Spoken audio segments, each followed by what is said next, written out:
Assalamualaikum warahmatullahi wabarakatuh. Alhamdulillahi rabbil alamin. Wassalatu wassalamu ala asyrafil anbiya'i wal mursalin Sayyidina wa maulana Muhammadin wa ala alihi wa ashabihi ajma'in. Amma ba'du, alhamdulillah, segala puji dan syukur kita panjatkan kepada Allah Subhanahu wa ta'ala, karena semua kenikmatan yang telah Allah berikan kepada kita, sekecil-kecilnya nikmat, dan nikmat yang paling besar adalah nikmat iman kepadanya, dan juga nikmat belajar, nikmat untuk mengkaji ilmu-ilmu yang berhubungan dengan agama. Ilmu yang berhubungan dengan agama ini sangat penting, ya. Dikarenakan kita hidup di dunia ini kan tujuannya adalah untuk mendapatkan kehidupan yang enak nanti di akhirat, untuk mendapatkan ridho Allah. Ridho Allah ini hanya bisa dicapai dengan kita menjalankan agama. Berarti kita mempelajari ilmu-ilmu yang berhubungan dengan agama, ini adalah mempelajari sesuatu yang sangat bermanfaat nanti di kehidupan akhirat. Untuk pertemuan kali ini kita membaca kitab tafsir Al-Quran. Kebetulan referensi yang saya bawa ini adalah Tafsir Munir, karya dari ulama Jawa yang domisilinya di Banten, Syekh Nawawi Al-Bantani. Kita baca dulu ayat 42 dari surat An-Nazi'at. A'udzu billahi minasyaitonir rajim. Yas'alunaka 'anis sa'ati ayyana mursaha fima anta min dzikraha ila rabbika muntahaha innama anta mundziru man yakhshaha ka'annahum yawma yarawnaha lam yalbathu illa 'ashiyatan aw duhaha. Shadaqallahul aliyyul azim. Yas'alunaka, mereka orang-orang kafir Mekah ini bertanya kepada engkau, wahai makhluk yang paling mulia. Dalam tafsirannya, ya asyrafal khalqi, wahai makhluk yang paling mulia. Karena memang surat ini turunnya di Mekah. Surat ini surat Makkiyah, makanya ceritanya yang banyak itu berhubungan dengan orang Quraisy kota Mekah. Mereka bertanya tentang apa? Anis sa'ati, tentang hari kiamat. Ala sabil istihza'i hina sami'al musyrikuna wasfaha bil awsafil ha'ilah mithla tammah wa sakhah wa qari'ah. Tentang hari kiamat. Cuma bertanya itu kan macam-macam. Ada yang bertanya memang karena ingin tahu. Ada yang bertanya karena ingin pengakuan. Ada yang bertanya karena ingin mengejek. Ini termasuk ini. Ada yang bertanya karena ingin memarahi atau mencela. Ada itu. Contohnya kalau orang bertanya tapi tujuannya untuk meminta pengakuan. Nah, kalau dalam dalam bahasa Arab itu istifham itu ada yang takriri, minta untuk diakui ketetapannya. Contoh ya, alam nasroh laka sodrok. Nah itu istifhamnya takriri. Bukankah aku sudah melapangkan dadamu? Itu kan bukan berarti Allah bertanya kepada Nabi karena Allah tidak tahu, bukan ya. Tapi bertanya biar Nabi itu menjawab iya gitu. Ya. Misalkan ya, kalau kita contohkan dalam kehidupan sehari-hari, nah, kita misalkan pergi bersama-sama kemana ya. Kemudian mampir di sebuah warung. Habis itu keluar dari warung, dapat berapa lama ada yang lapar lagi. Padahal belum waktunya makan lagi. Terus salah satu bilang, bukankah tadi kita sudah makan? Ya, apakah kamu tidak makan tadi? Nah, itu kan pertanyaan itu sebenarnya takriri. Ada yang tahu bihi. Ya. Tahu bihi itu artinya ya mengecam, pertanyaan tapi mengecam. Ya. Contohnya, misalkan ada orang masuk ke masjid, sandalnya dipakai. Nah itu. Atau masuk ke sebuah tempat yang memang tidak boleh memakai sandal. Dan di situ ada tulisan, sandal dilepas. Di masjid kan ya ada tulisan sandal dilepas.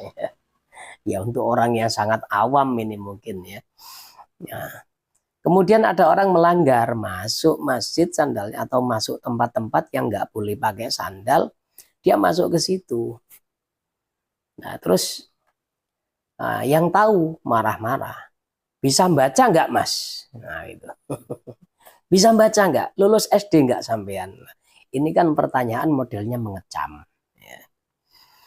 Terus kalau pertanyaan yang dilontarkan oleh orang-orang musyrik ini adalah pertanyaan yang sifatnya itu mengejek.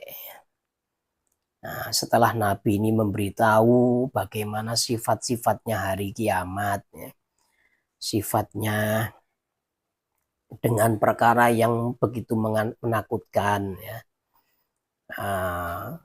perkara yang sangat mengejutkan di situ, ya. Nah, misalkan letusan gunung, kemudian gempa, tsunami terjadi bersama-sama, terus meteor berjatuhan, langit yang memerah, ya. Langit fakanat warodatan kaddihan, ya. Langit yang berwarna seperti bunga mawar, artinya memerah, dan kemudian kaddihan seperti minyak. Langit ini meleleh besok, ya. Nah di situ orang-orang Quraisy ini kan masa iya kan gitu. Akhirnya begitu ketemu Nabi, kapan kiamatnya, kapan terjadi? Nah ini pertanyaan yang sifatnya adalah pengejek.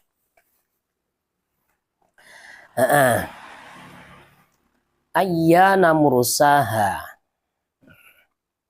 kapan terjadinya?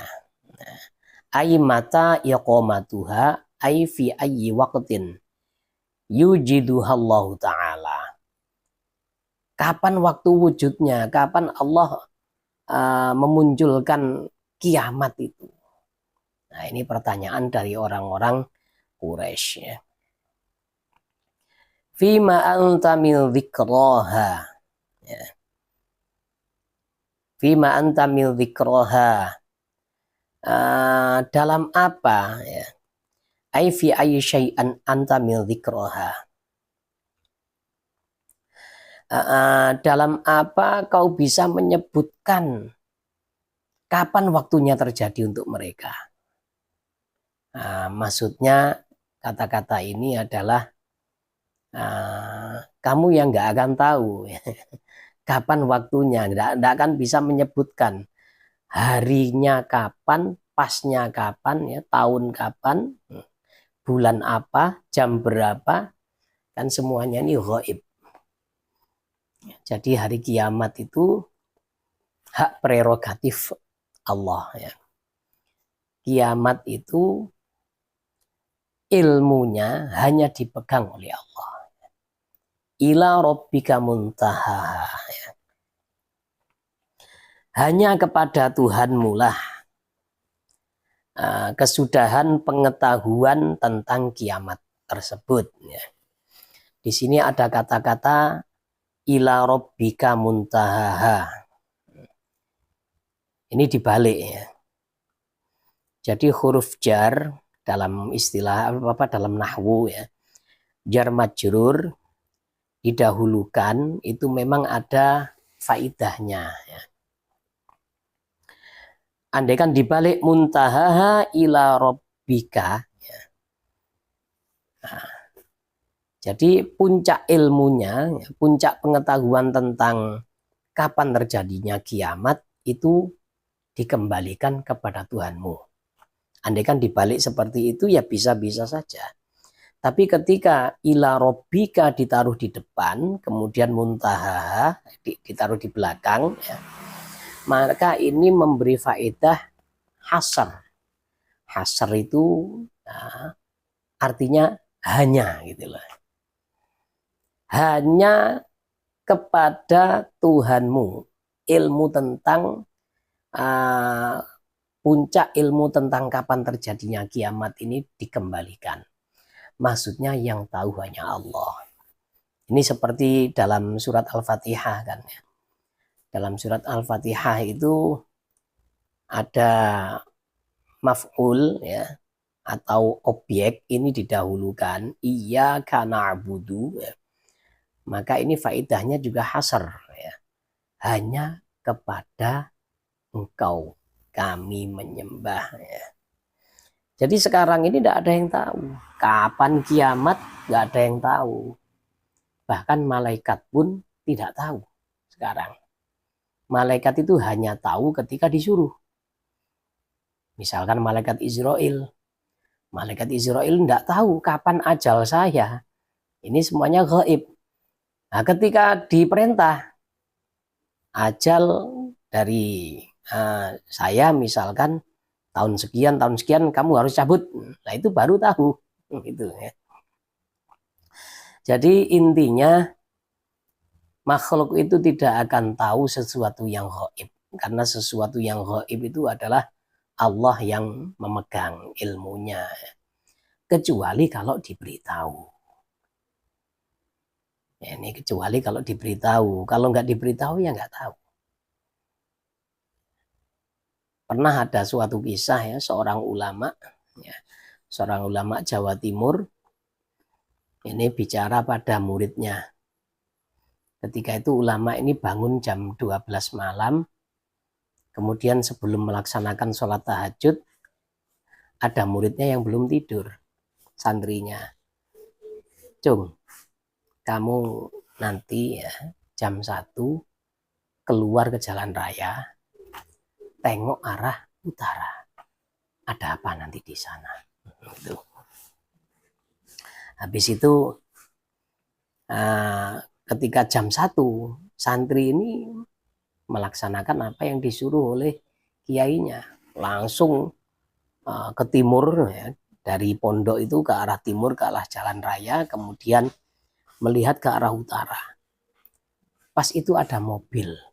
Ada mobil angkutan turun, ternyata istrinya kiai. kata istri kiai ini, oh kok tumben kamu ada di sini? Ya beneran, sudah kebetulan, ya. Ini barang-barang saya turun di bawah, ya. Turun di bawah sudah. Nah, daripada saya repot-repot. Kemudian setelah kembali ke pondok, Pak Yai itu tanya, Ada apa, Cong? Tadi ada bunyai, baru datang dari bepergian. Nah, kata kiai itu, sesuatu yang gaib itu memang Allah yang tahu. Makhluk tidak akan tahu kecuali kalau diberitahu. Kenapa saya tahu? Tadi itu jam 12. Nah, jam 12 ketika saya mau tahajud, ada malaikat Jibril datang kepada saya menyampaikan salam dari Allah, istrimu datang jam 1. Gitu. Ampuh ini kiai, memang wali beliau ya. Itu fotonya di belakang saya itu. Jadi untuk urusan kiamat ya sudah, memang tidak ada yang tahu ya. Dulu itu pernah saya apa ya, pernah ada kejadian ya. Saya baca di apa? Baca di koran, ada orang di luar Jawa itu ngaku jadi nabi ya. Ngaku jadi nabi, kemudian apa? Pengikutnya ini banyak. Terus dia bilang, tanggal sekian, bulan sekian, tahun sekian akan terjadi kiamat. Siapa yang ingin selamat harus ikut saya.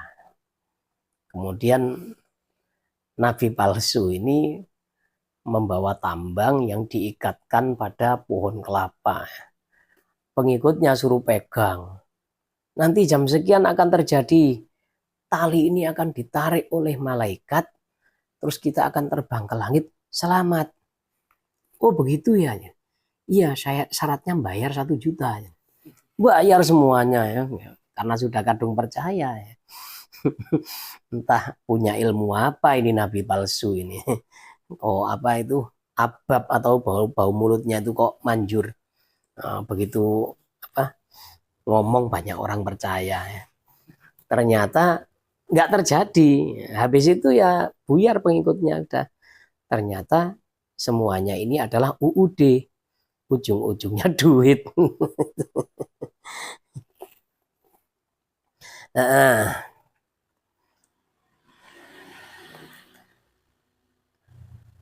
ai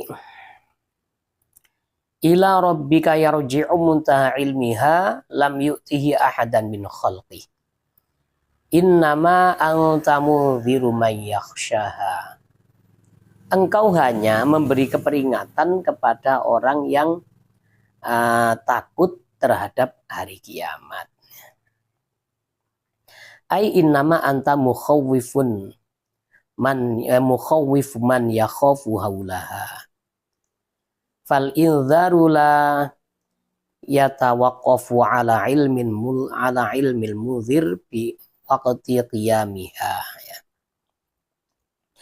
Jadi masalah kiamat, tugasnya Nabi itu hanya memperingatkan untuk orang-orang yang memang takut pada hiruk pikuk, pada dahsyatnya dan mengerikannya hari kiamat. Kalau untuk masalah waktu itu nggak jadi soal. Kalau yang memberi peringatan ini tidak tahu, tidak menjadi soal. Gitu.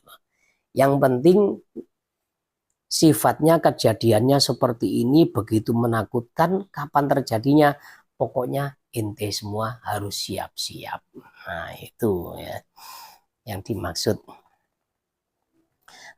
dengan ayat ini. Terus di sini ada macam-macam bacaan ya. Kalau Umar bin Abdul Aziz, Abu Ja'far, terus sahabat Tolhah, kemudian Ibnu apa ini? Ibnu Muhaisin ya. Membacanya mudhirun, ada tanwinnya ya. Kalau kita baca dalam riwayat Imam Hafiz, nah, Imam Asim kan innama anta mudhiru may. Nah, itu. Kalau dari empat imam ini Membacanya innama antamu dhirum mayyakhshaha ya. Bitanwin wa huwal aslu wa khudhifat tanwin ditakhfif ya. Kemudian aslinya memang ada tanwinnya gitu. Aslinya ada tanwinnya, kemudian tanwinnya dibuang untuk meringankan bacaan. Wakilahuma yasluhu lil hal wal istiqbal. Dua bacaan ini memang cocok untuk atau pantas dipakai untuk zaman hal dan zaman yang istiqbal. Maksudnya seperti ini. Kalau zaman hal, zaman ketika kata-kata itu diucapkan gitu loh. Misalkan dalam disiplin ilmu nahwu itu ada fiil, ada kata kerja yang memang berzaman hal. Seperti fiil, kata kerja fiil mudhari. Ana aktubu, saya sedang menulis. Anta tajlisu, kamu sedang duduk. Ini fiil ini bisa untuk berzaman hal, bisa untuk berzaman mustakbal atau yang akan datang. Anta tajlisu, kamu akan duduk, berarti sekarang belum duduk gitu. Jadi ketika Rasulullah itu ketika ayat ini ditanwin misalkan ya, innama antamu dhirum mayyakhshaha, engkau hanya memberi peringatan kepada orang ya, yang sedang takut tentang hari kiamat, yang sedang takut mengerikannya hari kiamat ya. Atau orang yang akan takut ya, memberi orang yang akan takut terjadinya hari kiamat. Nah, jadi nanti ya, mungkin pada waktu itu orang yang diberi peringatan memang tidak beriman. Tapi suatu saat kadang-kadang ya yang diberi peringatan yang dulunya menolak suatu saat beriman juga. Itu. Contoh kan ada ya, dedengkot kafir Quraisy sangat memusuhi Nabi, tapi pada akhirnya masuk Islam. Nah itu. Yang jelas orang ini dulunya juga dapat peringatan tentang hari kiamat gitu loh ya. Jadi seperti contohnya ya, mertua sendiri ya, mertua Nabi sendiri. Itu kan dulunya kan musuh ya. Sayyidina Abu Sufyan bin Harb itu musuh itu dulu ya. Ayah anda dari istri Rasulullah Maimunah ya, Sayyidah Maimunah itu. Itu musuh. Dulunya ketika diberi peringatan memang tidak takut. Dan pada waktu itu yang diperingatan memang ada yang takut. Itu. Ka'annahum yauma yarawnaha, sepertinya sesungguhnya mereka ketika mereka semua melihat hari kiamat ya, lam yalbathu illa asyiyatan aw duhaha, mereka tidak tinggal lama kecuali seperti masa petang atau pagi itu. Andaikan pada waktu itu ya, misalkan ya, ayat ini maksudnya seperti ini. Andaikan setelah diberi peringatan terus kiamat itu terjadi ya. Mereka itu kayaknya nggak akan tinggal lama gitu loh. Jadi ketika setelah diberi peringatan terus terjadi kiamat, nggak sampai malam. Andaikan diberi peringatan setelah zawalus syamsi atau matahari tergelincir, nggak sampai huruf ya, mereka itu sudah binasa semuanya gitu, nggak sampai. Nah, kalau sekarang kan ada bencana ya, erupsi Semeru, erupsi Gunung Merapi ya. tsunami misalkan ya. Tsunami di Aceh, tsunami di mana-mana gitu. Itu kan kadang-kadang ada yang selamat gitu. Bencana terjadi, masih ada yang bisa bertahan hidup. Tapi kalau sudah kiamat yang terjadi, ya, sekarang mereka diberi peringatan, kemudian terjadi nggak sampai malam ya. Cuma sampai huruf itu saja mereka semuanya sudah meninggalkan dunia ini. Atau diberi peringatan di waktu pagi nggak sampai zawal, semuanya sudah musnah. Jadi kiamat itu terjadi begitu dahsyat, begitu cepat, begitu mengerikan. Nah ini wahada imma ta'kidun lima yadullu alaihi indar min sur'ati yaji'il mudharibi. Nah, kata-kata ini atau ayat ini ada kalanya memberikan taukid atau penguatan hukum terhadap sesuatu yang ditunjukkan oleh peringatan dari Rasulullah, yaitu kecepatan datangnya sesuatu yang menjadi bahan peringatan. Maksudnya kecepatan hari kiamat itu di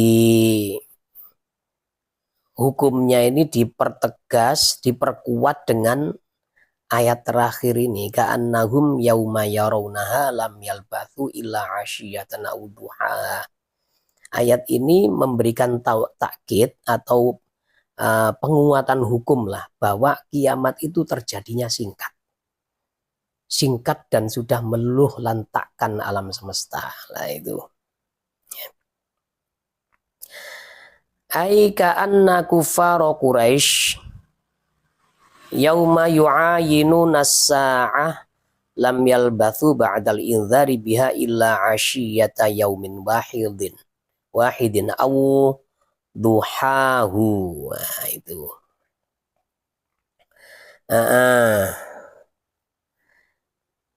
Ini maksudnya ketika orang Quraisy itu mendengarkan setelah mereka diberitahu kemudian mereka menyaksikan kiamat, maka mereka tidak akan tinggal di muka bumi ini sampai kecuali hanya sebatas mulai zawal sampai ghurub.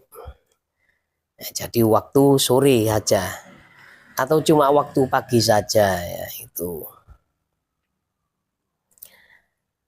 Wa imma raddun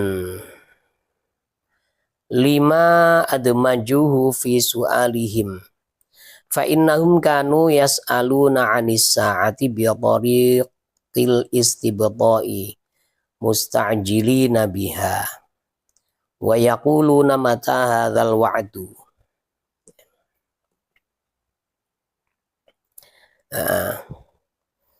Atau ini ayat ini merupakan penolakan ya,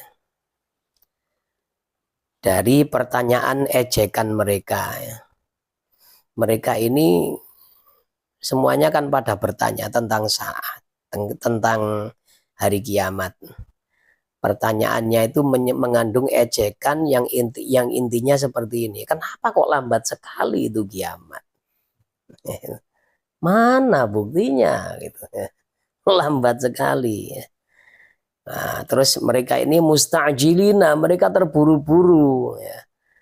Nah, mereka terburu-buru. Kalau memang benar adanya, datangkan secepat mungkin lah itu ya. Nah, terus akhirnya ayat ini dilanjutkan, intinya menjawab, kalau memang saya percepat, keok kalian sebelum datang waktu malam gitu.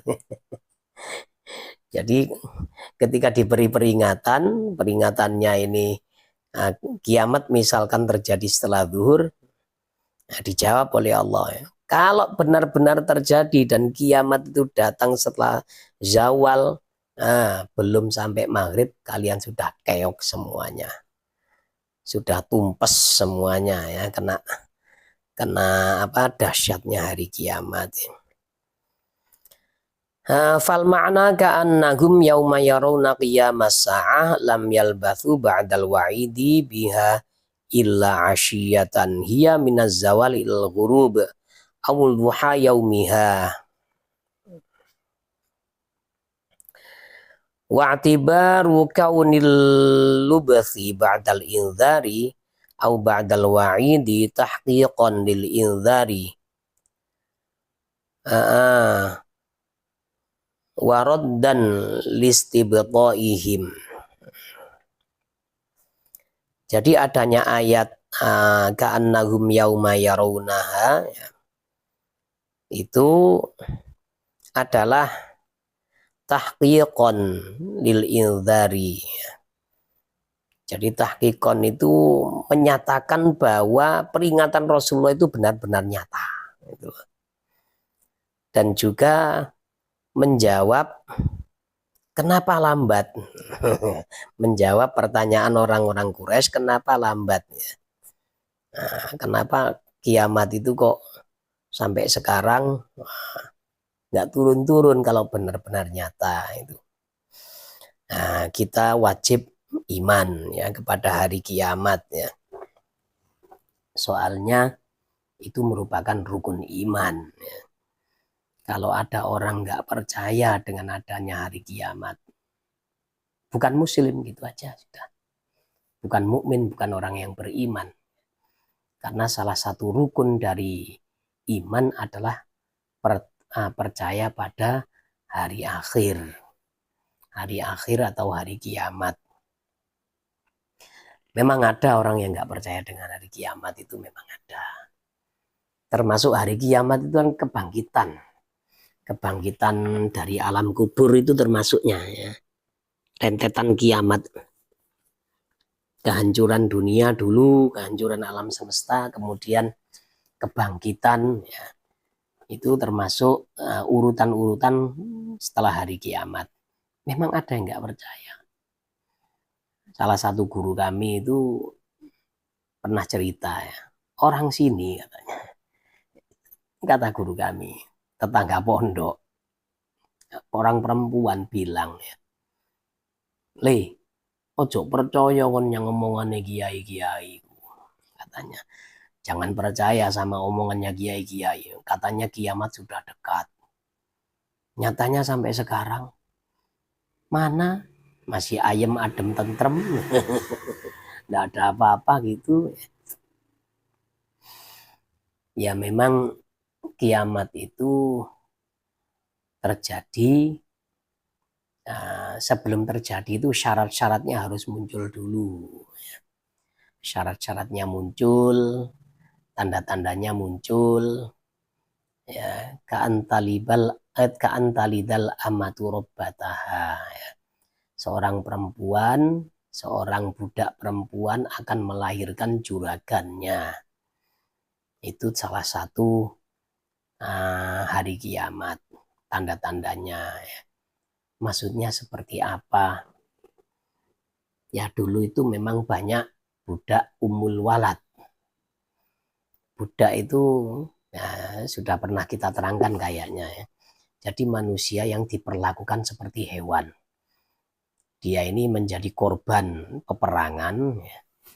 Kena tahan, kemudian diputuskan untuk menjadi budak, bisa dijual. Diperkerjakan tanpa bayaran, hanya diberi makan, pakaian, dan ikut tinggal bersama juragan gitu.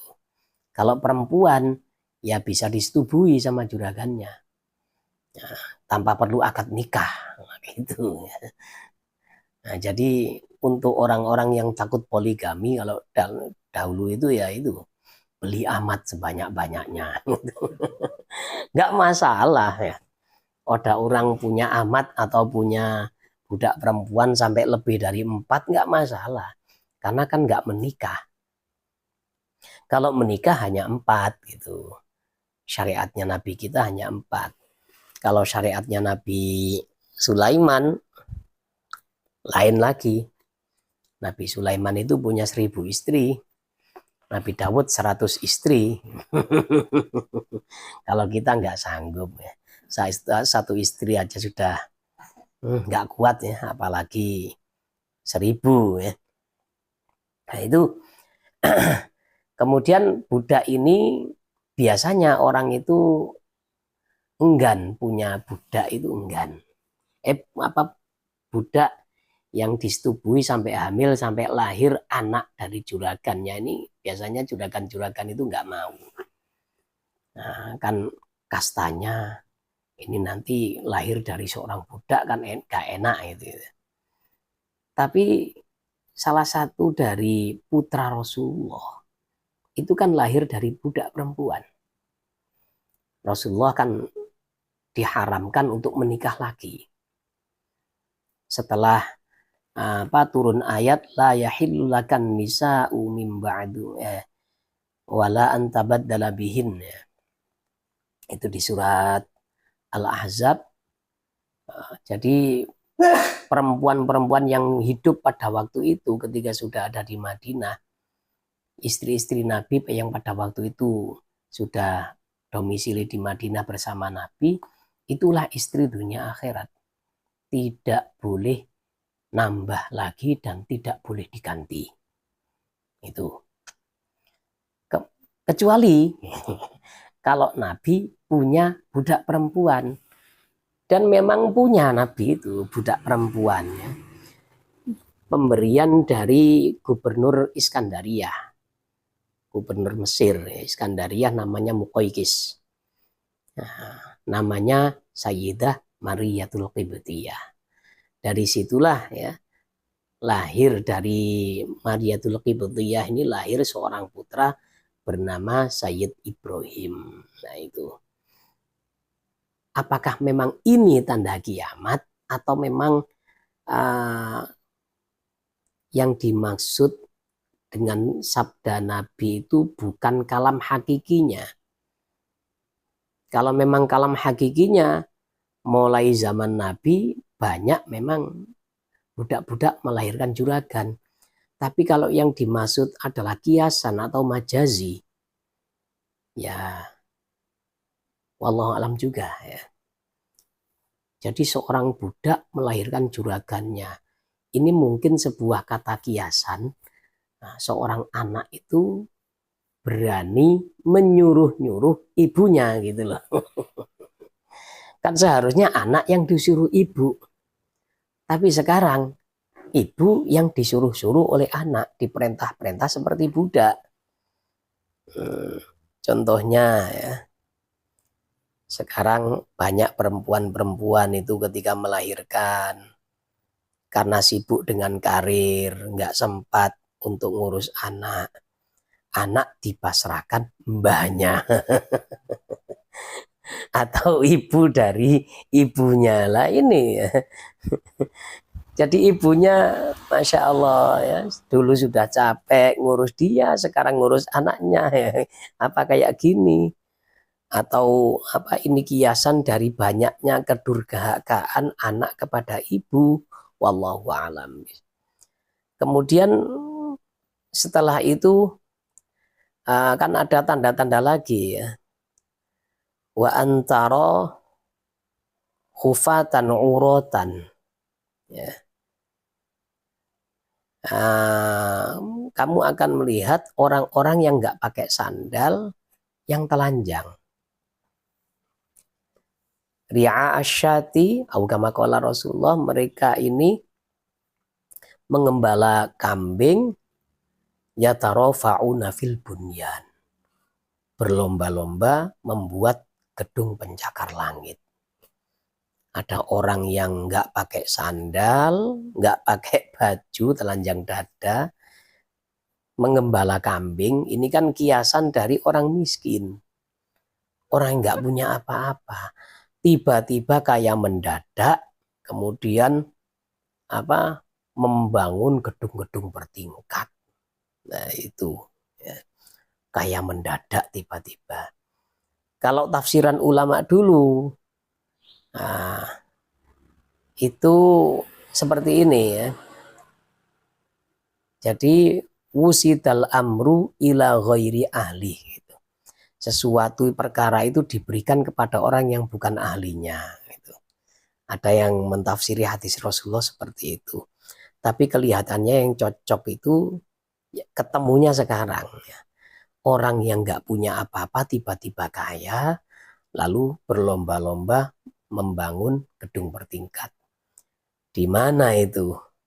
Ketika ditanya, ya, siapakah kira-kira orang yang awalnya telanjang, nggak pakai sandal, ngembala kambing? Katanya ada riwayat itulah orang-orang Arab. Orang Arab, nah, dulunya kan ya jangan dibayangkan orang Arab zaman Rasulullah itu semuanya pakai jubah. Zaman awal-awal Islam itu ya. Pakai jubah, kemudian pakai serban. Jangan dibayangkan seperti itu. Orang Arab zaman dulu itu seperti kartun Aladin itu. Kartun Aladin yang hanya pakai rompi yang buka depannya, terus pakai celana. Nah, kalau punya sandal ya memang sandalan. Kalau mereka miskin ya nggak pakai sandal. Nah itu. Orang-orang Arab itu apalagi yang badui-badui itu ya rata-rata kan gitu. Nggak pakai baju, hanya pakai kolor, terus nggak pakai sandal, pekerjaan mereka hanya menggembala kambing. Loh kenapa orang Arab bisa kaya? Setelah ditemukannya minyak bumi, kemudian mereka menjadi tajir melintir. Ya. Apalagi minyak buminya ini dibeli oleh Amerika. Wah sudah ya orang Amerika ini coro gampangan ini juju nyang wong Arab. Orang Arab dimanja-manja pokoknya. Nah, minyaknya saya beli, kamu saya kasih kehidupan mewah. Nah, di Uni Emirat Arab itu mobil yang paling jelek itu ya mobil Land Cruiser itu paling jelek. Gitu. Mobil di sana ya Bugatti, Lamborghini, ya. Kemudian Ferrari. Terus kalau rusak ya sudah dibuang ya kayak sandal putus itu. Beli lagi, saking kayanya mereka sampai bingung ya. Nah itu, ini tandanya sudah terjadi. Sekarang ada Burj Khalifa, ada apa itu sudah terjadi semuanya itu. Nanti tanda yang sebentar lagi akan terjadi, insya Allah ya, pembantaian bangsa Yahudi, pembantaian Israel, nah ini, dan pembebasan Baitul Maqdis. Kelihatannya ini sudah mendekati ya. Kalau Yahudi di situ itu apa yang di Israel sudah ditumpas semuanya, nanti bosnya keluar. Siapa bosnya? Dajjal. Pengikutnya dari mana? Dari Asbihan. Tapi awas ya, jangan salah paham ya. Jangan dikira orang yang sekarang, bangsa yang sekarang memerangi Israel, yaitu bangsa Iran ya, atau Persia, jangan dikira mereka itu ya, bukan ya. Nah, saya itu husnudzon, walaupun mereka Syiah, saya itu husnudzon. Kalau Syiah dunia memang macam-macam. Syiah itu di dunia itu banyak macamnya. Kalau seperti Sayyid Hasan Nasrullah itu ya, yang di Lebanon atau Hizbullah, itu bid'ahnya hanya masalah afdhaliyatul khulafair rasyidin, hanya masalah itu. Mereka ini menganggap Sayyidina Ali yang paling afdhal dari 3 sahabat yang lain. Nah, di antara 4 sahabat itu adalah Sayyidina Ali yang paling afdhal. Sementara ahli sunnah afdhalus sahabah itu kan Abu Bakar, kemudian sesuai urutan dari Khulafaur Rasyidin, Abu Bakar, Umar, Utsman, Ali. Nah, Iran ini kelihatannya juga mirip-mirip itu. Mirip-mirip itu, mirip-mirip Sayyid Hasan Nasrullah itu ya. Dan memang katanya sih ya, katanya Ayatullah Khomeini itu katanya ya Habib katanya. Terus saya tanya, ya kan proksinya Iran kan banyak. Houthi. Houthi itu siapa? Houthi itu. Houthi itu adalah Al-Houthi katanya. Kata kawan saya yang pernah ada di Yaman ya. Houthi. Houthi itu marga sebenarnya.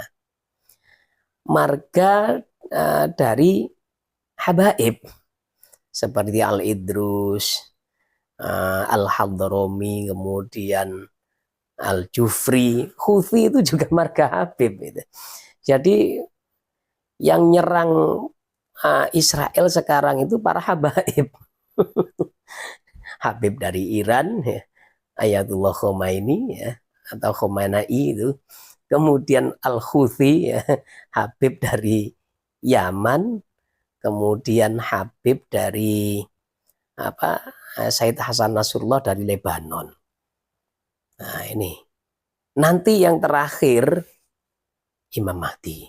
Ini juga Habib, ini Sayyid juga ini ya. Nah terus katanya Yahudi Asbihan 70.000 ada di Iran. Entah ini rahasianya seperti apa, skenario Allah saya tidak tahu ya. Tapi memang hadisnya memang itu katanya. Jadi dalam hadis Dajjal itu muncul dari Khurasan. Khurasan itu ya sekitar situ ya memang. Sekitar Iran, Pakistan, Afghanistan ya sekitar situ Khurasan itu sudah.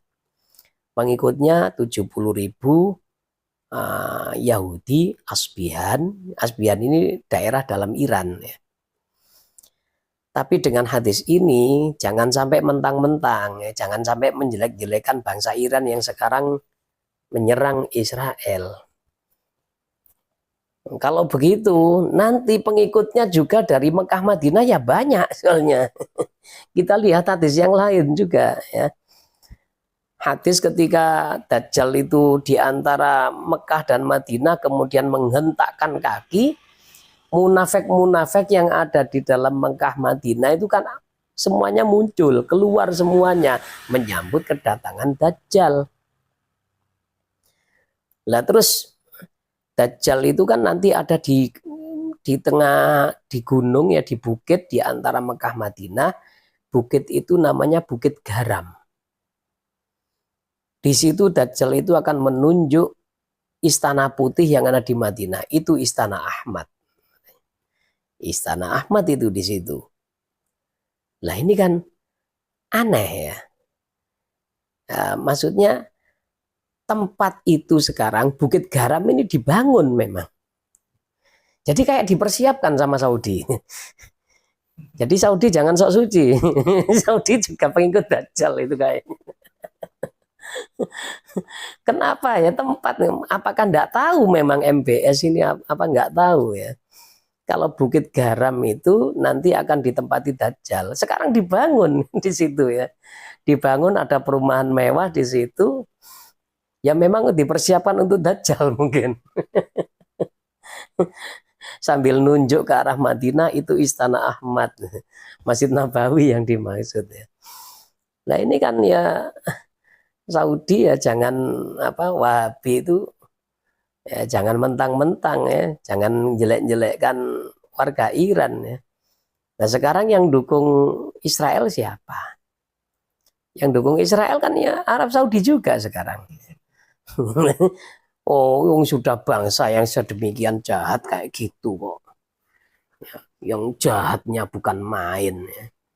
Nggak peduli dengan bangsanya sendiri sebenarnya.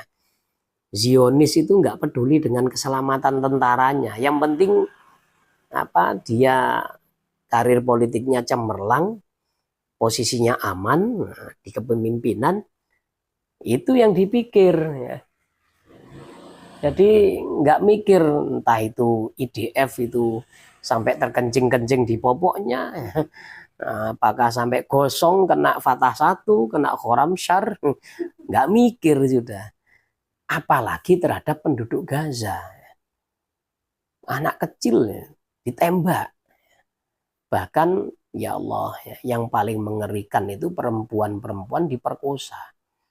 Diperkosa bukan pakai zakarnya, bukan pakai kemaluan lelakinya, tapi pakai benda.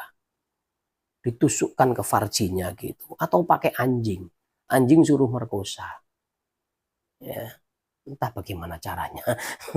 Anjingnya diberi obat perangsang mungkin, ya. Kemudian gitunya molor lalu dimasukkan gitu, ya Allah, ya. Bangsa yang biadab gitu kok didukung. Lah itu ya Saudi, ya kasihan juga, ya. Dekat dengan Masjidil Haram, dekat dengan Nabi, tapi ya haliyahnya jauh dari sunnah Nabi, ya. Nah, bahkan sampai mendukung Amerika dan Israel itu ya kasihan mereka ini, ya. Itu semuanya mereka lakukan karena hubbud dunia. Mereka itu masih yakin, ya, kalau ikut Amerika dan Israel itu mereka itu bakal sukses, tidak akan mendapatkan kesusahan ekonomi itu. Mereka masih yakin kalau Israel dengan Amerika ini akan berjaya, selamanya menjadi superpower. Ya padahal ya musuh rudal Iran, musuh drone Iran yang murah-murah, yang canggih-canggih itu bisa keok semuanya itu, ya. Ini gara-gara hubbud dunia. Memang hubbud dunia sukulli khati'ah, ya. Cinta dunia itu memang pangkal dari segala kesalahan. Nah, itu ya. Insya Allah dalam pertemuan selanjutnya kita bahas surat Abasa wa Tawalla. Ini kita cukupkan sampai sekian. Sebenarnya saya mau baca kitab fikih, tapi entah kemana perginya kitab fikih saya ini. Biasanya numpuk di sini. Takrib saya kok hilang sekarang. Saya bingung, ya. Ya daripada kosong, ya ini aja sudah, ya. Subhanaka Allahumma bihamdika asyhadu an la ilaha illa anta astaghfiruka wa atubu ilaik. Wassalamualaikum warahmatullahi wabarakatuh.